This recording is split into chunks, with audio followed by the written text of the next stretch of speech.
야엘의 말뚝, 야엘의 말뚝이라는 제목으로 말씀을 전하도록 하겠습니다.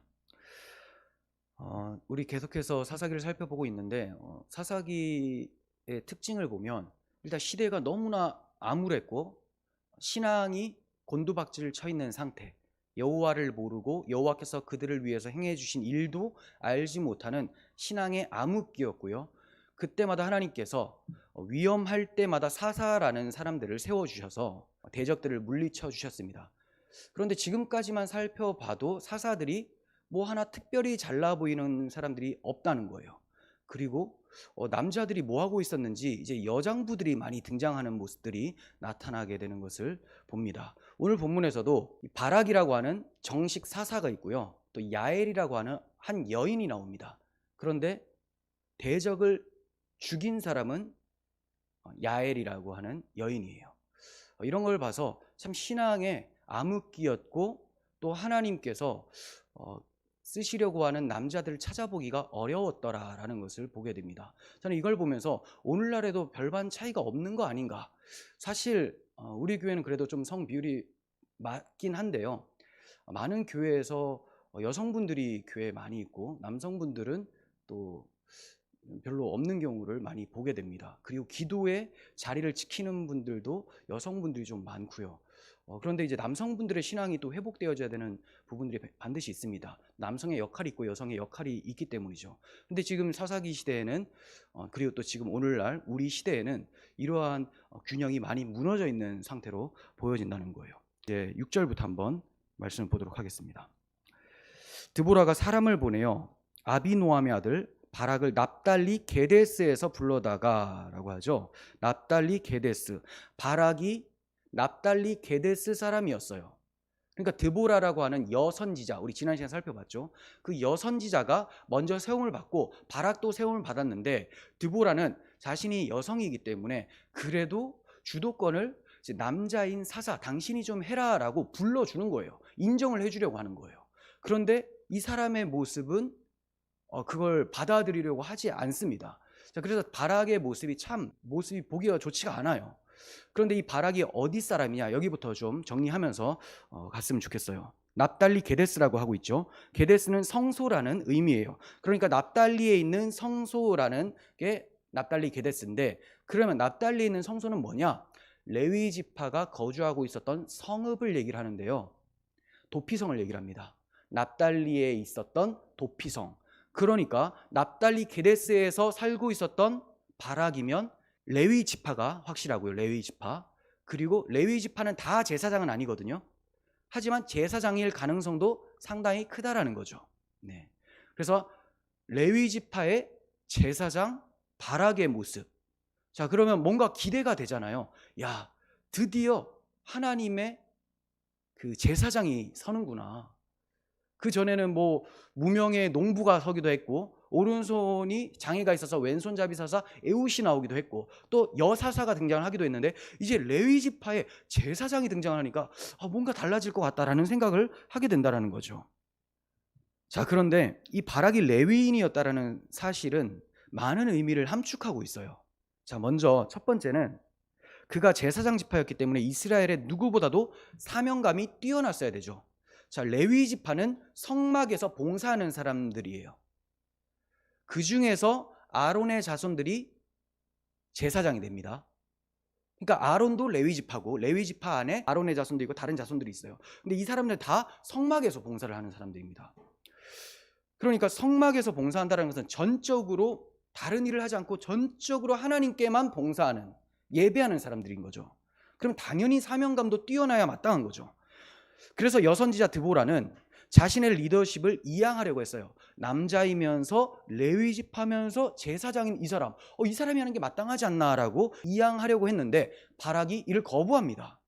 이것은 분명히 잘못된 일이에요. 그래서 드보라가 여호와의 말씀을 이렇게 전합니다. 내가 이번에 가는 길에서는 영광을 얻지 못하리니 이는 여호와께서 시스라를 여인의 손에 파실 것이다. 9절에서 이렇게 말씀하고 있어요. 너는 이번 전쟁에서 영광을 얻지 못한다. 그 영광은 어떤 여인이 가져갈 것이다. 그 여인이 시스라를 죽일 것이다 라고 하나님께서 말씀하신 거예요. 이처럼 제사장, 레위 지파로서 부족한 모습은 17장에서 21장까지 부록의 내용인데요. 이 부록에서도 더욱 심각하게 드러나는 것을 보게 됩니다. 그러면 오늘날 우리에게 적용시키면 어떤 적용이 될까요? 사명감과 책임감이 없는 제사장의 모습. 오늘날 목회자들, 설교자들이 사명감과 책임감에 대해서 상당히 결여되는 모습들을 보게 됩니다. 그런데 이것은 꼭 목회자만으로 국한되는 것은 아니에요. 왜냐하면 오늘날 모든 성도님들은 하나님의 왕 같은 제사장입니다. 1차적으로는 목회자에게 적용을 시킬 수가 있지만 또 적용시킬 수 있는 것은 우리 모두에게 다 적용시킬 수 있는 것이죠. 사명감과 책임감. 여러분들은 무엇 때문에 살아갑니까? 하나님께 영광. 그럼 하나님께 영광 돌리려면 하나님께서 우리에게 주신 사명을 제대로 감당해야 하나님께 영광이 되겠죠. 또 하나님께서 우리들에게 맡겨주신 것에 대한 책임감이 있어야 되겠죠. 그런데 이런 사명감과 책임감을 염두하고 살아가는 사람이 너무 드물어요. 즉 하나님께 영광 돌리고자 하는 목적으로 살아가는 사람들이 많이 드물다라는 거죠. 사실 이렇게 말씀을 드리면 그 사람들은 기독교인이 아니게 되는 거예요. 사람의 제일 된 목적이 하나님께 영광인데 사람들은 다른 모든 사람들은 그걸 못할지라도 그리스도인은 그게 최고의 목적이어야 되거든요. 그런데 사명감과 책임감이 없는 시대를 살아가고 있는 거죠. 둘째, 레위인이었던 바락의 전쟁은 거룩한 전쟁을 의미합니다. 여호와의 성막에서 섬기는 자들이 레위인이죠. 그러므로 이 전쟁은 이스라엘로 하여금 언약을 지키고 또 언약의 하나님을 경외하도록 하는 생명이 달린 전쟁이라는 거예요. 이 전쟁에서 지면 레위 지파 제사장 다 무너지고 제사 다 무너지고 이제 우상 숭배로 나아가게 됩니다. 그러므로 거룩한 전쟁, 레위 지파만의 전쟁이 아닌 하나님의 전쟁, 이스라엘 전체의 전쟁이 되는 거예요. 오늘날로 적용을 하면 복음을 위해서, 예배를 위해서 헌신하는 자들의 전쟁인 거죠. 목회자뿐만이 아니라 모든 성도들의 싸움은 복음을 지켜내는 싸움이에요. 예배를 지켜내는 싸움이에요. 왜 예배를 지켜내냐? 예배 가운데 복음이 선포되니까. 우리가 어디서 복음을 듣고 회개하고 예수 그리스도의 사람들이 되었습니까? 예배 자리죠. 그래서 전도를 하지만 결국은 예배 자리에 나와서 복음을 계속 들으면서 신앙이 성숙해 가는 것이죠. 근데 이것이 무너지면 이 거룩한 전쟁에서 지게 되는 것이라고 할 수가 있어요. 하지만 이 전쟁은 반드시 승리합니다. 어떨 때? 하나님께 온전히 매어 달릴 때는. 하나님께 온전히 매어 달릴 때는 그게 하나님의 전쟁이 되기 때문에 반드시 승리하게 되는데 우리 인간의 힘으로 어줍지 않은 지혜를 가지고 싸우게 되면 지게 돼요. 왜냐하면 인간들의 지혜보다는 그 인간들을 붙잡고 있는 마귀가 더 똑똑하거든요. 그러므로 우리는 우리 타락한 인간의 지혜나 힘으로 싸우는 자들이 아니라 모든 것의 주인 되시는 하나님의 지혜를 가지고 하나님께 의지해서 싸우는 사람들이라는 거예요. 그럴 때만 마귀의 관계를 물리칠 수가 있는 것입니다. 자, 이건 영적인 전쟁이기 때문에 말씀과 기도로 준비를 해야 돼요. 말씀과 기도로 준비한다는 것은 하나님을 나의 무기로 삼는다는 거죠. 그래서 에베소서 6장 12절에서 이렇게 말씀합니다. 우리의 씨름은 혈과 육을 상대하는 것이 아니요 통치자들과 권세들과 이 어둠의 세상 주관자들과 하늘에 있는 악한 영들을 상대함이라. 그러므로 하나님의 전신갑주를 취하라. 이는 악한 날에 너희가 능히 대적하고 모든 일을 행한 후에 서기 위함이라. 자, 우리가 말씀과 기도로 이렇게 준비를 합니다.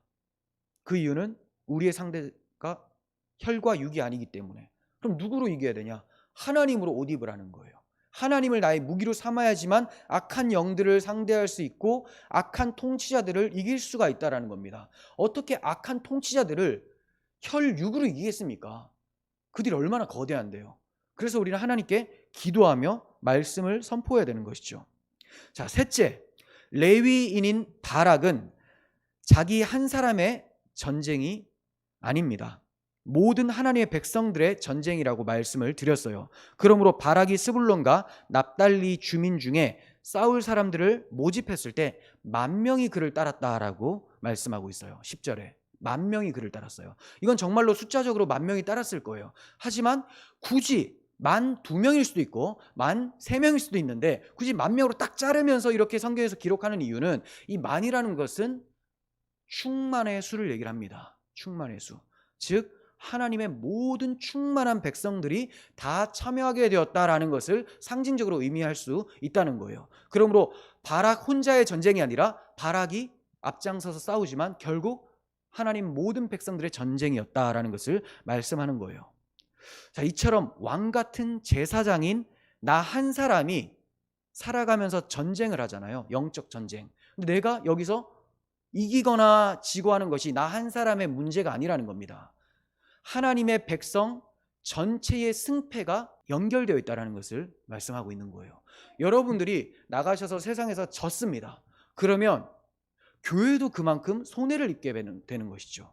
한 몸인 공동체, 그리스도의 몸인 공동체도 그만큼 하자가 생기는 거예요. 그래서 책임감을 가지고 사명감을 가지고 싸워야 된다는 거예요. 담대함을 가지시고. 그냥 나 한 사람이야 뭐 어떻게 해도 뭐 상관없지 않아? 그래도 밝은빛 교회는 잘 서가지 않을까? 아니에요. 그런 한 사람들이 모여서 밝은빛 교회가 이루어진 것이고 그리스도의 몸된 교회가 형성이 되는 거예요. 이런 교회들이 또 다 모여서 보편교회, 정말 영광스러운 주님의 몸이 만들어지는 것이죠. 그래서 우리 교회만 잘 되는 것도 아니고 모든 교회가 다 그리스도 안에서 잘 성장해 가야 되는 거예요. 그래서 어떤 교회가 좀 무너지고 힘든 상황이 있으면 그 교회를 위해서 기도하고 응원해 줘야 되는 것이지, 저 교회는 저렇지만 우리 교회는 달라, 이런 식으로 가서는 안 된다는 거죠. 또 나 한 사람의 문제도 내가 실족할 때 다른 사람들이 잘 가니까 뭐 배가 아프고 뭐 이래서는 안 됩니다. 저 사람들이 잘 가야지만 내가 저들의 섬김과 기도를 통하여서 나도 일어날 수가 있는 거죠. 서로 유기적으로 세워져 가는 것이 교회 공동체라는 거예요. 주님의 몸이라고 하잖아요. 몸. 따로 떨어진 게 아닙니다. 따로 떨어진 것은 죽은 거예요. 팔이 잘리잖아요. 이거 붙여놓지 않으면, 수술하지 않으면 죽어요. 그래서 항상 서로 유기적으로 섬기는 공동체. 자, 그래서 나의 인생은 나 혼자만의 인생이 아니라 그리스도의 몸된 공동체의 일원으로서의 인생이다라는 것을 기억하시면서 살아가셨으면 좋겠어요. 하나님께서 드보라를 통해서 바락에게 명령을 하세요. 하솔 왕 야빈의 군대와 맞서 싸우라고 하십니다. 대적을 바락의 손에 넘겨주셨다라고까지 말씀해 주십니다. 그런데도 주저하고 있어요. 만일 당신이 나와 함께 가면 내가 가려니와 당신이 가지 않으면 나도 가지 않겠습니다 라고 얘기를 합니다. 누구에게? 드보라에게. 성별은 여성. 물리적 힘이 상당히 약합니다. 남성보다 훨씬 약하죠. 리더십도 더욱 없을 수 있습니다. 그럼에도 불구하고 지금 바락이 내가 가긴 하겠는데 당신이 가면 가고 당신이 안 가면 나 못 가겠습니다, 이렇게 얘기를 하고 있는 거예요. 이건 불신앙의 모습이죠. 드보라를 너무 의지하는 것도 문제지만 하나님께서 그 하솔 왕 야빈을 너의 손에 붙였다라고 했으면 이긴 싸움이잖아요. 끝난 겁니다. 그런데도 드보라, 당신이 가면 내가 가고 당신 못 가면 나도 못 가요, 이렇게 말한다는 것은 하나님의 말씀은 아예 듣지 않는다라는 거죠. 누가 더 우상시되고 있습니까? 드보라가 우상시되고 있는 것이죠. 더구나 하나님께서는 바락이 승리를 확신할 수 있도록 대적들을 기손강으로 이끌어내서 내 손에 넘겨주리라 하고 말씀해 주셨어요. 자, 이게 왜 승리를 확신하는 표현인가? 기손강으로 대적들이 나오거든요. 잠시 후에 살펴보면 강가로 나와요. 근데 물가에서 싸움이 일어난다라는 것을 하나님께서 말씀을 하고 계시는 건데, 이것은 이전에 여호수아 때 물가에서 하나님께서 대승을 거두게 하셨던 일이 있어요. 그러니까 이 얘기를 딱 듣는 순간 바락은 물가, 저들을 물가로, 그럼 우리는 하나님께서 이기게 하신다라는 건데 금방 떠올릴 수 있어야 된다는 거예요. 여호수아 11장 7절 보십시오. 이에 여호수아가 모든 군사와 함께 메론 물가로 가서 갑자기 습격할 때 여호와께서 그들을 이스라엘 손에 넘겨주셨기 때문에 그들을 격파하고 큰 시돈과 미스르본 마임까지 추격하고 동쪽으로는 미스바 골짜기까지 추격하여 한 사람도 남기지 아니하고 쳐 죽이고 라고 합니다. 완전한 대승이었어요. 완전한 대승. 그 당시에는 메론 물가의 전투였죠. 메론 물가 전투. 이제는 기송강 전투가 벌어지는 거예요. 그렇다면 자신들의 승리를 확신할 수 있어야 되는데 바락이 또 주저하는 거예요. 그러니까 얼마나 믿음이 연약했습니까? 여러분, 아무리 많은 군인들과 철병거 900대라는 강력한 무기를 가진 군대일지라도 하나님께서 대적을 손에 넘겨주시면 그 대적들은 아무것도 아닙니다. 아무 힘을 쓸 수가 없는 거예요. 출애굽기 14장을 통해서 우리가 잘 알잖아요. 애국 군대가 얼마나 많이 쳐들어왔습니까? 얼마나 많이 이스라엘 백성들을 죽이려고 뒤쫓아왔습니까? 근데 그들이 다 홍해에 수장되었습니다. 출애굽기 14장 27절을 보시면서 그때를 다시 한번 떠올려 봅니다.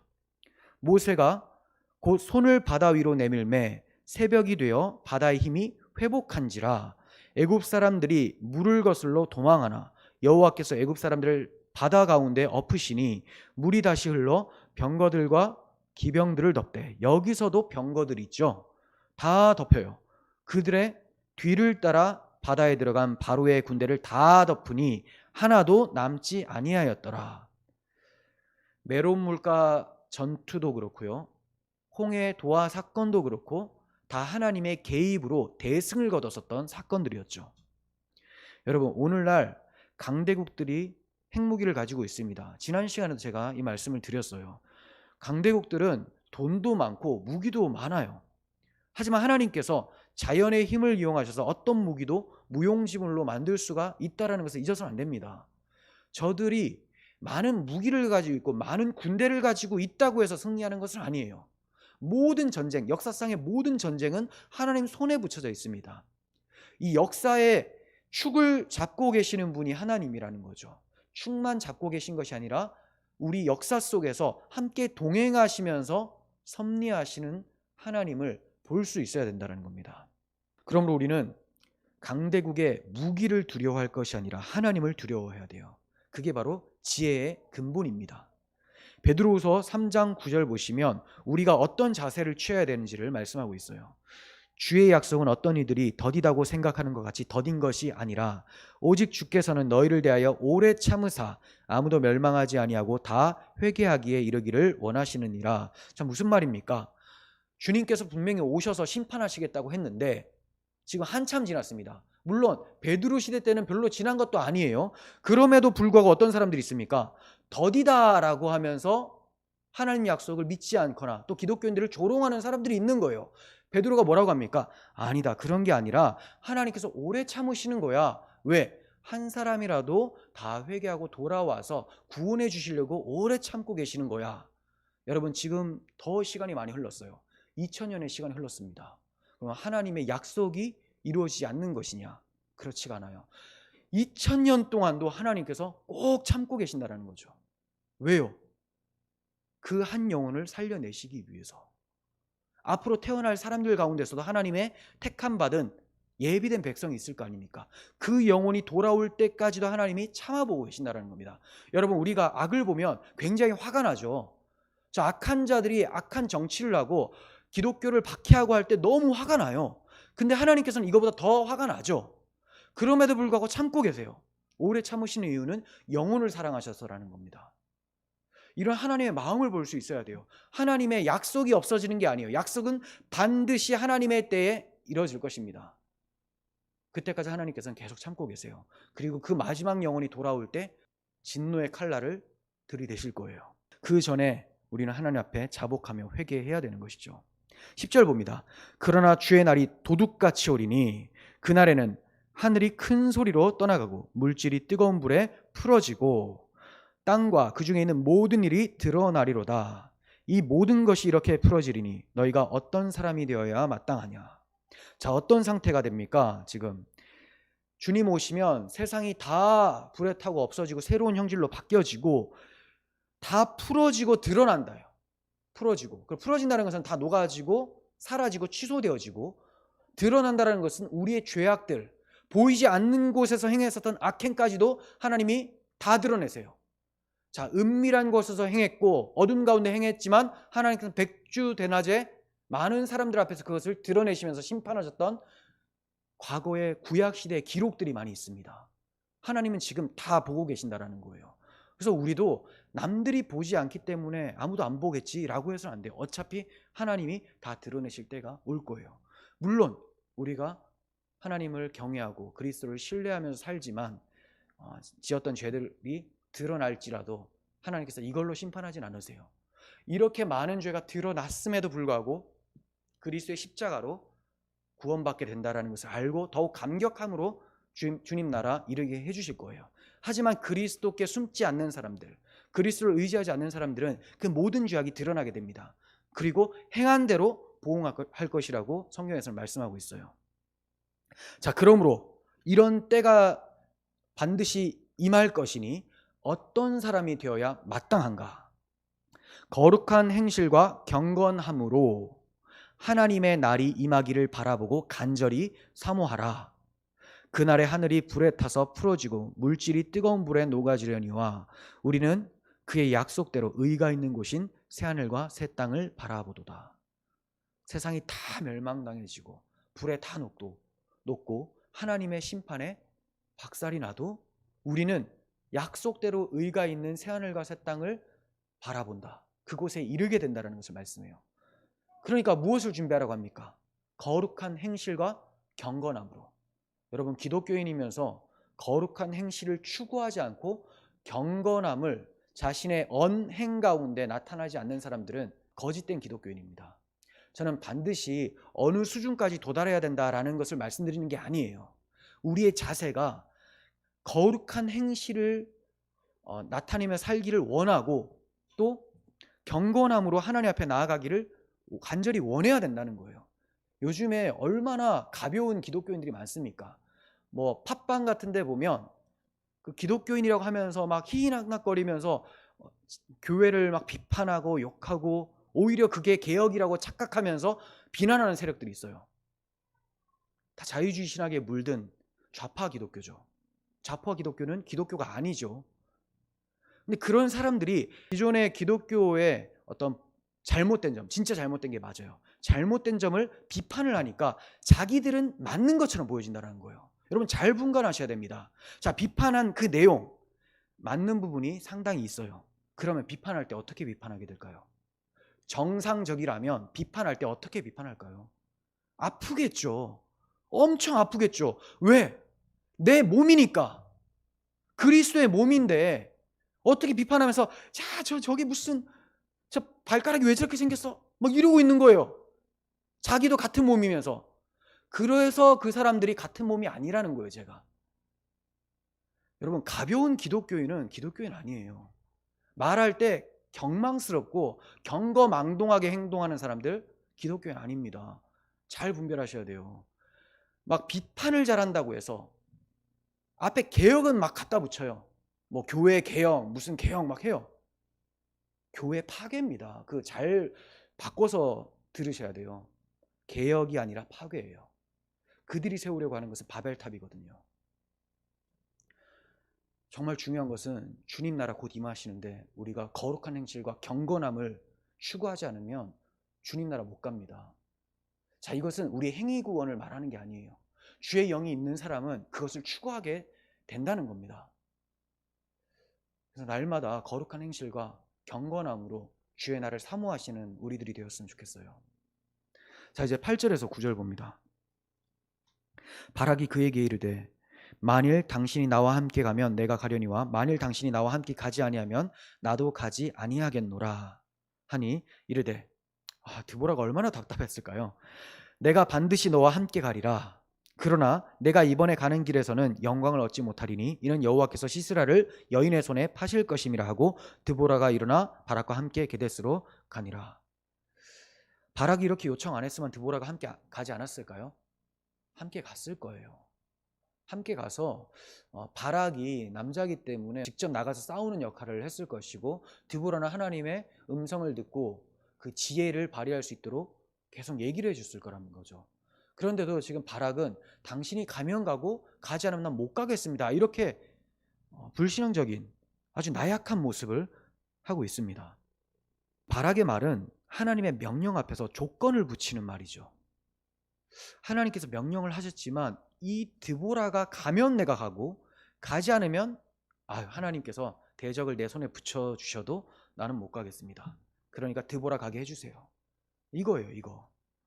우리도 하나님의 말씀 앞에서 절대적으로 순종해야 되는데 꼭 그렇지 않고 하나님 명령하실 때마다 그런데 이거는 좀 해주시면 안 돼요? 라고 조건을 붙이는 사람들이 있어요. 여러분, 사명을 감당케 할 능력을 주시는 하나님심을 모르고 사람이나 다른 어떤 것을 의지하는 모습을 보이는 것은 죄가 됩니다. 하나님께서 우리에게 주신 사명은 하나님만 신뢰한다면 감당할 수 있는 것들이죠. 왜냐하면 사명을 주신 분께서 그것을 감당할 능력을 주시지 않으면서 사명을 감당하라? 이거 불가능해요. 생각해 보십시오. 그 사명을 감당해서 이루어지는 것이 하나님 나라죠. 근데 그 사명을 감당할 능력을 안 주시고 인간들의 능력으로 사명을 감당해라 했어요. 그러면 그 사명으로 이루어지는 나라는 인간이 세우는 나라가 되죠. 그러므로 절대로 그건 하나님 나라가 될 수가 없어요. 그래서 하나님께서 사명을 주셨으면 하나님 나라를 이루기 위함이기 때문에 반드시 하나님의 능력으로 하나님 나라는 이루어지기 때문에 사명을 감당할 능력까지도 주신다라는 거예요. 이해가 되시죠? 사명을 주셨으면 사명을 감당할 능력도 하나님 주셔서 하나님이 세우는 나라로 만들어 가신다라는 거죠. 그러니까 말씀을 받았으면, 사명을 받았으면 그냥 그분을 신뢰하고 가면 되는 거예요. 그럴 때에 능력이 생깁니다. 하나님 명령을 딱 받는 순간 능력이 팍 생기는 게 아니고요. 말씀에 순종하여 나아갔을 때 능력이 생기는 거예요. 그래서 잠시 후 살펴보겠지만 바락은 산 위에 있어요. 그런데 메론 물가에 있는 시스라에게 내려가자 하면서 쳐들어갈 때 능력이 나타나는 거예요. 그 위에서 갑자기 세진 게 아니라 말씀에 순종하여 쳐들어갈 때 하나님의 역사가 일어나는 거예요. 갑자기 명령 듣자마자 막 전투력이 불타서 야, 시스라는 이제 아무것도 아니다, 이게 아니라는 거예요. 순종. 그러니까 지금은 나는 아무 힘도 없어요. 저 대적이 너무 커 보여요. 하지만 저 대적보다 훨씬 큰 하나님을 내가 바라보며 나아갑니다 하면 능력이 나타나요. 하나님이 싸워주신다는 겁니다. 그러므로 하나님은 반드시 사명 감당할 능력을 주시는데 거기에 필요한 것이 우리의 믿음과 순종이라는 겁니다. 하나님께서 주신 사명을 거부하거나 주저하는 사람은 징계를 받게 돼요. 그런데 그 징계가 막 엄청 우리가 생각하는 무서운 그런 징계는 아니에요. 본문을 보면 그런 징계는 아니고 어떤 징계냐? 내가 이번에 전투에서 영광을 얻지 못한다. 네가 취할 영광을 어떤 여인이 대신 취할 것이다. 이게 징계입니다. 여러분, 이거 징계로 느껴집니까? 아유, 뭐 그런 영광 안 받으면 어때? 이렇게 생각하시면 안 돼요. 이 영광이라는 것은 주님께서 기뻐하셔서 우리를 칭찬해 주신다는 거예요. 상급이에요. 근데 이게 다른 사람한테 넘어간다는 거예요. 맡겨주신 나에게 하나님께서 야, 착하고 충성된 종아, 이렇게 칭찬해 주시는 것이 아니라 엉뚱하게 저 옆에서 갑자기 나타난 저 사람한테 간다라는 거죠. 그럼 나는 뭐예요? 난 순종 안에서 하나님께서 좀 옆으로 가 있어라. 이게 징계 아닙니까? 내가 그렇게 사랑하고 내가 그렇게 경외하는 분이 나를 기뻐하지 않으시는 모습, 이게 징계라는 겁니다. 정말로 그의 영광은 야엘에게로 넘어가게 됩니다. 그 결과 사사기는 이렇게 노래를 하고 있어요. 사사기 5장 6절에 보면 드보라의 노래가 나오는데 아나세 아들 삼갈의 날에 또는 야엘의 날에는 대로가 비었고 라고 합니다. 이상하지 않아요? 삼갈의 날에, 삼갈은 사사죠. 야엘은 아낙네예요. 여기도 유부녀, 드보라도 유부녀. 갑자기 사사 삼갈과 유부녀 야엘이 나옵니다. 원래는 어떻게 기록되어야 마땅하냐? 삼갈의 시대에, 바락의 시대에 이렇게 되어야 되는데 삼갈의 시대에 야엘의 시대라고 하면서 정말로 영광이 야엘에게로 넘어가 버렸어요. 여러분, 이거 수치 아닙니까? 이게 너무 괴로워야 된다는 거예요. 그러면서 사사기 5장 11절 보시면 활 쏘는 자들의 소리로부터 멀리 떨어진 물 깃는 곳에서도 여호와의 공의로우신 일을 전하라. 이스라엘에서 마을 사람들을 위한 의로우신 일을 노래하라. 자, 이게 무슨 말입니까? 활 쏘는 자들의 소리로부터 멀리 떨어진 물 깃는 곳. 활 쏘는 자들의 소리는 전쟁터예요. 멀리 떨어진 곳은 빨래하는 곳이에요. 물 깃고 여자들이 있는 곳. 그러니까 전쟁터는 물론이고 여성들이 이렇게 모여서 얘기하는 그곳에서도 여호와의 이름이 나타날 때 삼갈과 야엘의 이름은 나타나지만 바락 너의 이름은 없어. 이거 얘기하고 있는 거죠. 아니, 여호와의 행하신 일을 얘기하면서 야엘이 저 시스라의 머리에 말뚝을 박아서 이겼어, 이렇게 얘기하지 바락이 뭘 했어 이렇게 얘기할 수가 없게 됐다는 거예요. 여러분, 우리가 하나님의 그 말씀에 순종하지 못하고 사명을 감당하지 못하면 하나님께 주시는 영광이 없습니다.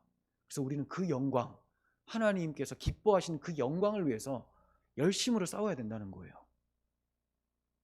또 기억해야 될 중요한 원리가 나오는데요. 남자가 실패할 때 그 일을 감당해야 될 사명이 여성에게로 넘어간다라는 거예요. 남자가 실패를 하니 여자에게로 넘어가요. 원래부터 성경에서는 싸움은 남자들이 합니다. 그래서 군인을 계수할 때도 남자들만 수를 세요. 그런데 남자들이 워낙 못하니까 여자들에게로 넘어가게 되는 거예요. 이거는 여자가 싸워도 된다, 여기에 초점이 있는 게 아니에요. 그게 아니라 하나님이 맡겨주신 사명을 감당해야 될 사람들이 전혀 감당을 못하고 죽은 사람처럼 있으니까 이거 사람 아니라고 보신 거예요. 하나님이 이거 내 백성 아니고, 그러면 야, 이제 아낙네들만 남았구나, 여기서라도 골라야 되겠다 이겁니다. 여기서라도. 성경에서 남녀 차별은 없어요. 다 동등하게 하나님의 형상대로 지음받은 사람들이에요. 그래서 여기에 어떤 가치가 다르고 이런 건 전혀 없습니다. 그런데 역할은 분명히 달라요. 그걸 아셔야 돼요. 요즘에는 무슨 뭐 성평등하면서 양성평등이 아니라 성평등이라고 하면서 성 개념을 무너뜨리고 뭐 남자 여자 역할도 다 무너뜨리려고 해요. 지금 미국의 어떤 민주당 의원은 남자 여자 아빠 엄마 이런 성별을 가리키는 말도 다 없애자라고 자기 안에서 얘기를 합니다. 그 민주당 안에서. 이게 무슨 말 같지도 않은 소리입니까? 성 자체를 없애버리려고 해요. 자, 그런데 지금 성경에서는 그건 아니에요. 성경에서 남녀 차별은 없지만 존귀함은 차별이 없어요. 하지만 역할은 구별이 있습니다. 구별. 자, 아담에게는 동산을 지키는 사명이 주어졌죠. 동산 지켜라. 그래서 아담은 동산지기예요. 동산지기. 그래서 예수님이 부활하셔서 봤는데 그 사람들이 어떻게 봤습니까? 동산지기로 보죠. 마지막 아담으로 나타나셨기 때문에. 두 번째 아담, 동산지기. 그게 남자의 역할이었어요. 그럼 여자의 역할은 뭐냐? 아담의 갈비뼈를 취해서 여자를 만들고 아담의 배필로서 돕는 역할을 하는 거죠. 돕는 역할. 그러니까 이게 너무 귀한 역할이에요. 근데 이것을 뭐 저급한 역할 이렇게 보시면 안 된다는 거죠. 그게 열등감에서 나온 생각이에요. 타락한 본성에서 나온. 아니, 아담이 아내의 돕는 역할이 없으면 동산지기의 역할을 제대로 수행을 못해요. 그래서 여자의 그 고귀한 사명은 그 남편을 잘 도와서 남편이 하나님께 받은 그것을 잘 도와주는 거, 잘 이룰 수 있도록 하는 거, 이게 그 역할이라는 거예요. 근데 이것은 야, 왜 남자만 그러냐, 이런 식으로 가는 것이 타락한 인간의 본성, 열등감에서 나온다는 거죠. 분명히 아담은 동산지기였고요, 하와는 동산지기 아담을 돕는 조력자의 역할을 했습니다. 너무나 중요한 역할이에요. 독처하는 것이 좋지 못하기 때문에, 반드시 필요하기 때문에 아내를 줬어요. 자, 그런데 사사시대는 남자들이 사명을 제대로 감당하지 못하고 있는 거예요. 그래서 바락의 시대가 아닌 야엘의 시대, 드보라의 시대가 되어버린 거죠. 오늘날 남자 성도들의 신앙이 어떻습니까? 여러분, 진짜 깨어나서 일어나야 돼요. 다행히 지금 좀 아직 좀 밀리네요. 조금 밀리는데 그래도 이 정도면 뭐 우리 교회 남성분들 괜찮습니다. 네. 그 정말 기도회나 또 말씀 공부하고 이런 교제에 남성들이 많이 모여서 정말 다시 회복을 해야 돼요. 회복. 여자분들의 역할이 필요 없다가 절대 아니에요. 그런 게 아니라 여성분들이 비율적으로 잘하고 계신 남성분이 너무 약해져 있다는 겁니다. 일하고 돈 벌고 가정을 이끌어가는 거 중요해요. 그런데 정작 교회를 세우는데도 남자들의 역할이 너무 중요합니다. 근데 자기 가정만 돌보다 보니까 교회 힘이 다 무너지게 되는 것이죠. 네, 남성분들 일어나야 됩니다. 그래서 제가 원래 제목을 쓸만한 남자가 없는 시대라고 썼다가 이것도 페미니스트들이 좋아할까 봐 안 썼어요. 그런 의미가 아닌데. 네. 네, 또 그렇게 오해할까봐 12절부터 또 봅니다. 자, 아비노함의 아들 바락이 다볼산에 오른 것을 사람들이 시스라에게 알림해. 시스라가 모든 병거 곧 철병거 900대와 자기와 함께 있는 모든 백성을 하루세 학고임에서부터 기송강으로 모은지라. 자, 그러니까 바락의 군대 이스라엘은 다볼산 위에 올라가 있고요. 그 다음 시스라의 군대 대적들은 기손 강가에 모여 있는 거죠. 평지 강에 모여 있지는 않고 강가에, 강에 들어가면 철병거 다 물이 잠기죠. 강가에 있는 거 평지에. 드보라가 바락에게 이르되 일어나라, 이는 여호와께서 시스라를 내 손에 넘겨주신 날이라. 여호와께서 너의 앞에 나가지 아니하시냐 하는지라. 이에 바락이 이제 좀 정신이 들어오나 봅니다. 10,000명을 거느리고 다볼산에서 내려가 여호와께서 바락 앞에서 시스라와 그의 모든 병거와 그의 온 군대를 칼날로 혼란에 빠지게 하시며 시스라가 병거에서 내려 걸어서 도망한지라. 자, 그러니까 바락이 산에 있어서 내려가면 큰일 나요. 인간의 머리로는. 자, 왜냐? 왜 산에 올라갔습니까? 이 다볼산은 상당히 높아요. 553m 정도 되는 산이에요. 그리고 이 기손강은 겨울철에는 물이 막 넘치는 위험한 강이었어요. 그런데 지금 전쟁을 하려고 하는데 산 꼭대기 있어야지 이 시스라의 군대가 철병거를 가지고 올라오지를 못하겠죠. 그러면 어느 정도 내려와서 좀 올라오게 해서 치든지 해야 되는데 쫙 내려가서 싸운다라는 거예요. 이건 뭐냐면, 야, 누가 봐도 자포가 아닌가 이렇게 든다는 거죠. 하지만 바락이 내려가게 된 것은 이제 정신이 좀 돌아오고 있어요. 하나님께서 내 손에 붙였고 지금 드보라가 나와 함께하니 내가 내려가면 승리한다. 그렇게 내려갔더니 순종했더니 하나님의 역사가 일어나는 거예요. 그래서 시스라의 군대가 다 박살나고 시스라가 병거에서 내려 걸어서 도망했다, 이렇게 말씀하고 있습니다. 바락이 그의 병거들과 군대를 추격하여 하로셋 학고임에 이르니 시스라의 온 군대가 다 칼에 엎드러졌고 한 사람도 남은 자가 없었더라. 물가에서 싸우고 나면 항상 한 사람도 남음 없이 다 죽게 돼요. 하나님의 역사죠.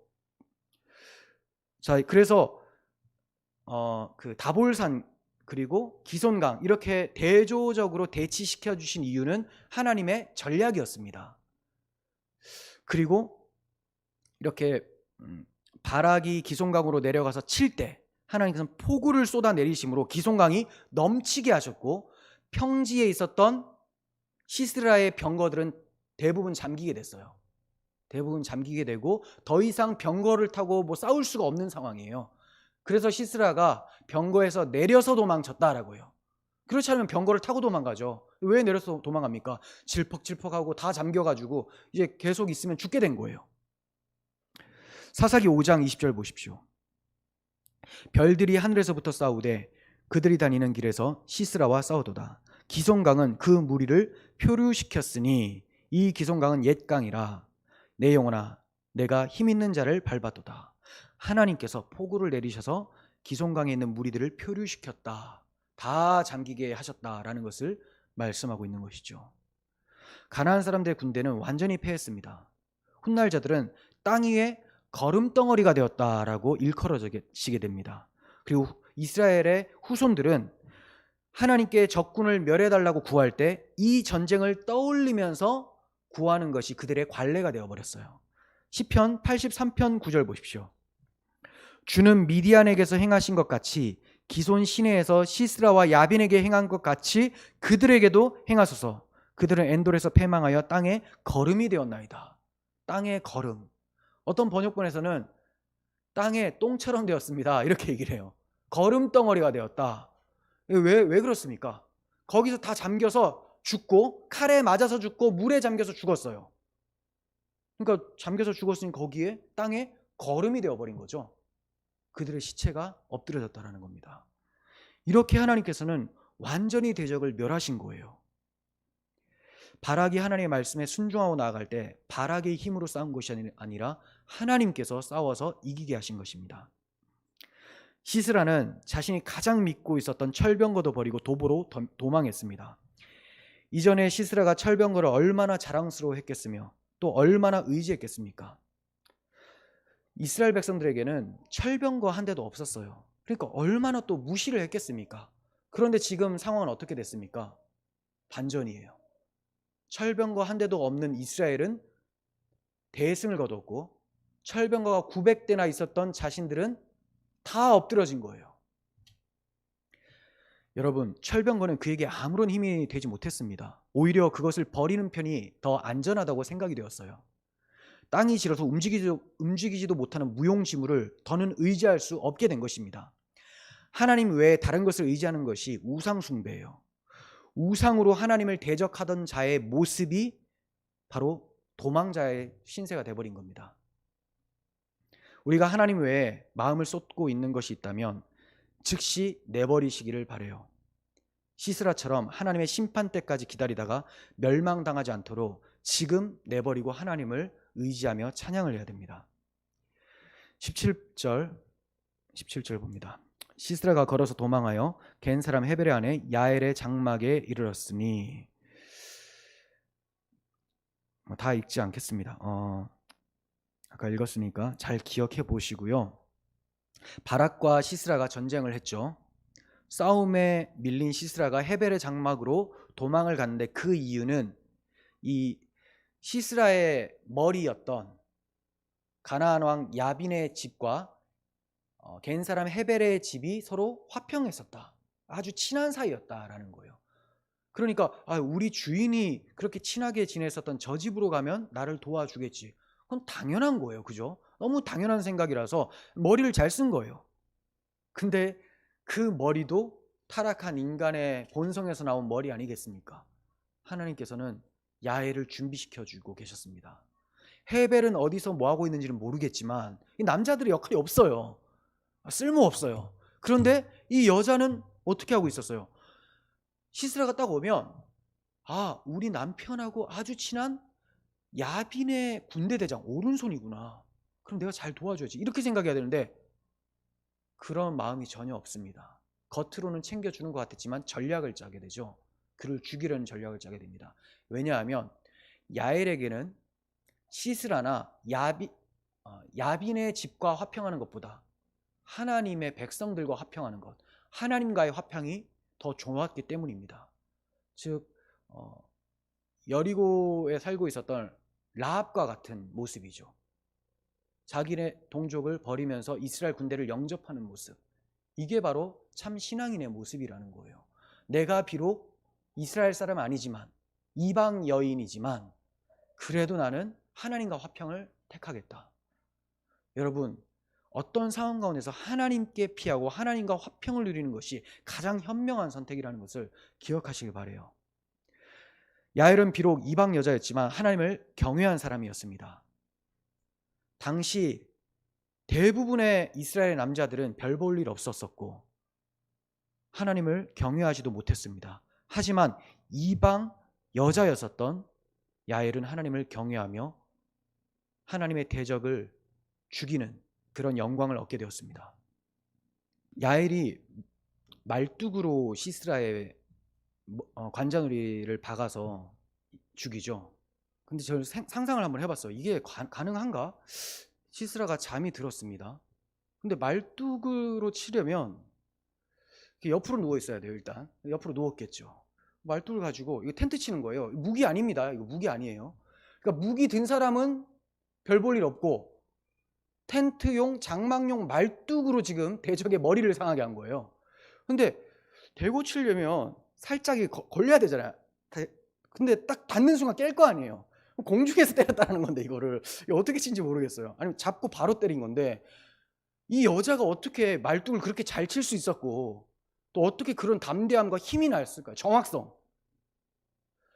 다윗과 같은 거죠. 다윗이 물론 연습을 많이 했어요. 물매로 짐승들도 많이 죽였어요. 근데 골리앗, 저 머리에 맞추는 거 쉽지 않습니다. 그리고 머리에 투구도 있어요. 근데 다윗이 던졌어요. 어린 다윗이 던졌지만 투구까지 뚫어버립니다. 왜? 그 돌멩이에 다윗의 힘만 실린 것이 아니라 하나님도 그 돌을 중간에 같이 쳐서 정확하게 더 강력하게 때리신 거죠. 마찬가지죠. 야엘도 하나님을 경외함으로 말뚝을 박은 겁니다. 말뚝 전쟁용 무기도 아니지만 하나님이 쓰시면 말뚝도 대적의 머리를 상하게 하는 거예요. 그래서 제가 야엘의 말뚝이라고 썼어요. 별 볼 일 없고 아무것도 아니지만 하나님이 쓰시면 대적의 머리를 상하게 한다.